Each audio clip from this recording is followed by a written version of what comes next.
नमस्कार दोस्तों, स्वागत है आपका सीपी स्मार्ट क्लासेस में। दोस्तों, आज के रोजगार समाचार के इस वीडियो में कई अहम खबरें हैं आपके लिए। तो सबसे पहले हम बात करते हैं 69,000 शिक्षक भर्ती की। 69,000 शिक्षक भर्ती में अतिरिक्त नियुक्ति नहीं कर सकते, हाई कोर्ट ने साफ साफ कह दिया है। और इससे इस भर्ती प्रक्रिया में एक नया मोड़ आ गया है। चयन सूची जो है वो अटक गई है। सरकार ने माना सामान्य श्रेणी से ज़्यादा अंक हासिल करने वाले आरक्षित अभ्यर्थी रह गए। तो ये कैसे हो गया कि मतलब आरक्षित श्रेणी के वो अभ्यर्थी जिन्होंने सामान्य श्रेणी से ज़्यादा अंक हासिल किए वो कैसे छूट गए। इसका मतलब कि भर्ती प्रक्रिया में पूरी तरह से कहीं ना कहीं गड़बड़ हुई है। जब सामान्य श्रेणी से ज़्यादा अंक ये पाए हैं तो इनको अन्य रिजर्व श्रेणी में ही इनका सिलेक्शन होना चाहिए, लेकिन ऐसा नहीं हुआ। राज्य सरकार की तरफ से महाधिवक्ता राघवेंद्र सिंह ने कोर्ट के समक्ष कहा कि आरक्षित श्रेणी के कुछ उम्मीदवारों की याचिका पर इस न्यायालय द्वारा कुछ आदेश पारित किए गए थे, जिसके आधार पर राज्य ने आरक्षण के मामले पर फिर से विचार किया।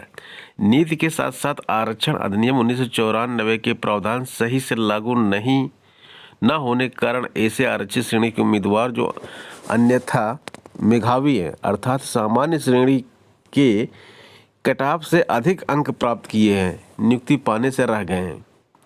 विचार के बाद राज्य सरकार ने 6800 अभ्यर्थियों के नाम वाली एक अतिरिक्त नई चयन सूची जारी करने का निर्णय किया। इसमें आरक्षित श्रेणी के वे अभ्यर्थी हैं जिन्होंने अनारक्षित श्रेणी के कट ऑफ से अधिक अंक प्राप्त किए। चूंकि यह इसी न्यायालय द्वारा पारित आदेशों के परिणाम में किया गया है, इसलिए इस स्तर पर कोर्ट को आदेश में हस्तक्षेप नहीं करना चाहिए। कोर्ट का कहना साफ है कि क्या एक पद पे 2 व्यक्ति नौकरी कर सकते हैं और एक पद पर 2 सैलरी क्या 2 अलग अलग व्यक्तियों को दी जा सकती है। तो ये जो है कोर्ट का कि 69,000 शिक्षक भर्ती है, अगर उसमें से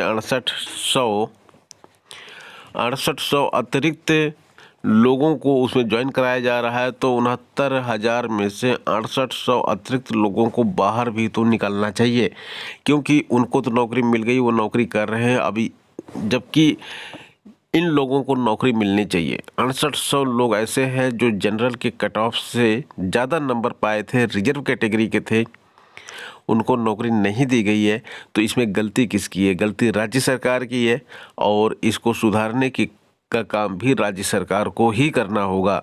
तो कोर्ट ने बिल्कुल साफ कर दिया है कि 69,000 से एक भी ज़्यादा पद आप इसमें शामिल नहीं कर सकते। तो अब प्रश्न यह उठता है कि इन 6800 लोगों की जगह पे जो नौकरी कर रहे हैं पहले से जनरल कैटेगरी के कैंडिडेट, क्या उनको बाहर निकाला जाएगा और इनको नौकरी पे लगाया जाएगा?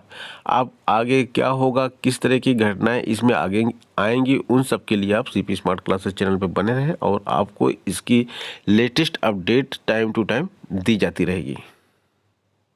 आरओ का प्रारंभिक परीक्षा का परिणाम जारी कर दिया गया है। 4,830 अभ्यर्थी इसमें सफल हुए हैं और 24 अप्रैल को मुख्य परीक्षा इसकी प्रस्तावित है। इस फॉर्म में मुख्य परीक्षा में आवेदन करने के लिए अलग से नोटिस जारी की जाएगी। इस परीक्षा का रिजल्ट मैंने टेलीग्राम ग्रुप में सेंड कर दिया है, तो जिन छात्रों ने अभी तक टेलीग्राम ग्रुप ज्वाइन ना किया हो वो टेलीग्राम ग्रुप में जाके रिजल्ट को देख सकते हैं। 10 फरवरी से 7 मार्च तक चुनाव चल रहे हैं, तो इस बीच में एग्जिट पोल, किसी भी तरह का एग्जिट पोल जारी नहीं किया जा सकेगा, इस पर रोक लगा दी गई है। अब तकनीकी कॉलेज के छात्रों को डिग्री से पहले पीएसयू में इंटर्नशिप करने का मौका मिलेगा। तो तकनीकी छात्र जो भी हैं, बीई करते हैं, बीटेक करते हैं, मैनेजमेंट करते हैं, आर्किटेक्ट करते हैं, फार्मेसी करते हैं, इन सभी छात्रों को जो पीएसयू है, पब्लिक सेक्टर अंडरटेकिंग है, उसमें जो है इंटर्नशिप करने का मौका मिलेगा। ये इंटर्नशिप इनके 3rd ईयर और 4th ईयर्स में ही शुरू हो जाएगा और ये पेड इंटर्नशिप होगा। शिक्षकों के रिक्त पदों पर अध्याचन भेजने का निर्देश दिया गया है। राजकीय कॉलेजों में शिक्षकों के रिक्त पदों पर भर्ती प्रक्रिया जल्द ही रफ्तार पकड़ सकती है। शिक्षा निदेशक माध्यमिक ने अपर शिक्षा निदेशक राजकीय को पत्र लिखकर 10 दिनों के भीतर शिक्षकों के रिक्त पदों पर अध्याचन आयोग को भेजें। साथ ही इन विषयों के अतिरिक्त रिक्त प्रवक्ता पदों पर डीपीसी कराने का भी निर्देश दिया है। तो यहाँ पे लिखा है साफ साफ गैरतलब है कि सूबे के राजकीय विद्यालयों में सहायक अध्यापक एलटी पुरुष से प्रवक्ता विभिन्न विषयों हिंदी, समाजशास्त्र, तर्कशास्त्र, अर्थशास्त्र, वाणिज्य, भौतिक विज्ञान, रसायन विज्ञान, जीव विज्ञान के लगभग 1031 पदों पर डीपीसी कराने हेतु निर्देश दिया गया है। तो 1031 पदों पर जब डीपीसी होगी तो ये जो है प्रवक्ता पुरुष संवर्ग एवं महिला संवर्ग के संवर्ग से अधीनस्थ राजपत्रित के पद पर भी अतिरिक्त अतिशीघ्र डीपीसी कराने के निर्देश दिए गए हैं। शिक्षा निदेशक माध्यमिक विनय कुमार पांडे ने 15 दिन के भीतर समस्त अभिलेखों को तैयार कर आयोग को भेजना सुनिश्चित करें। साथ ही यह भी निर्देश दिया है कि वो लोक सेवा आयोग से डीपीसी कराने के लिए तिथि निर्धारित करें। इसके अलावा सीधी भर्ती के सहायक अध्यापक एवं प्रवक्ता पदों पर जिन पर पूर्व में अधियाचन भेजा जा चुका है, इस संबंध में लोक सेवा आयोग से संपर्क कर चयन की कार्रवाई कराना सुनिश्चित करें। तो एलटी ग्रेड और जीआईसी प्रवक्ता की ये वैकेंसी जो आने वाली है तो ये बहुत ही जल्दी आने वाली है, क्योंकि जो डीपीसी होगी, डीपीसी में सहायक अध्यापक प्रवक्ता बन जाएंगे और जो प्रवक्ता है वो प्रधानाचार्य बन जाएंगे।